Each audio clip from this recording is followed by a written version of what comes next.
তিনটা জায়গার মধ্যে মূল্যায়ন নাই।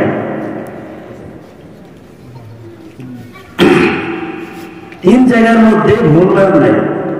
এক হলো নিজের মা, আরেক হলো নিজের গা, আরেক হলো নিজের ঘরের দরজা। নিজের এলাকার মধ্যে মূল্যায়ন করতে চায় না।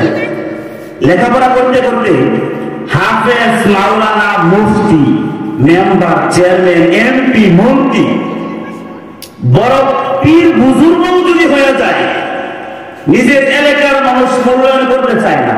শ্বাস চলে বৈশাখ হুজুরা অমুকের ছেলে তো বুজুর্গি অর্জন করে আকাশটা উড়াবে না।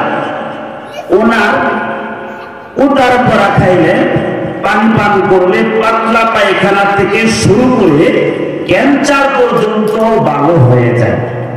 তখন পাশে আরেকজন, হ্যাঁ বাবুজি 3 বছর আগে না আমাদের পাশের বাড়ি জরিনার খাসি চলে যাবে চাচে।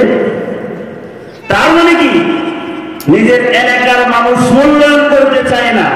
2 নাম্বার হলো, 1 নাম্বার হলো নিজের মা, 2 নাম্বার হলো নিজের গা। নিজের মায়ের কাছে কিন্তু কদর নাই। ওই হাফেজ, মাওলানা, মুফতি হইল মায়ের কাছে কি ছোট খোকা, কি এমপি, মন্ত্রী, প্রধানমন্ত্রী যদি আপনি হন, মায়ের কাছে কি খোকা বাবু।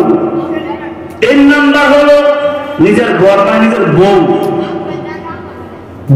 বউয়ের কাছে দাম নাই। সারাদিন মুরিদ আছে না, মুরিদ, পীরের মুরিদ, মুরিদরা কদম মুসি করে, হাত টিপা দেয়, পা টিপা দেয়, কি সেবা যত্ন। সন্ধ্যাবেলা যখন বউয়ের সাথে ঘুমাইতে চায়, মানে শুইতে চায়, এক পর্যায়ে বউয়ের কয়, আরে ধূপ এটা কেয়ার কি দিন, এটা তোমার জামাই লাগে, দেই ঠ্যাং তুলে। মানে বউয়ের কাছে দাম নাই। 3 জায়গায় মূল্যায়ন থাকলেও মূল্যায়ন নাই।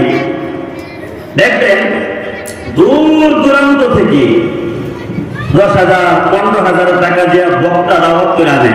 তো নিজের এলাকার মধ্যে একটা বড় মুফতি সাহেব আছে, এটা দাওয়াতে না। কারণ কি, সে চায় না, সে উপরে উঠতে চায়। একজন তার সহপাঠী বন্ধু, ভাই তার সহপাঠী বন্ধুকে সে চায় না, সে উপরে উঠে যায়, বরং কি রশি ধরে টান দেয়।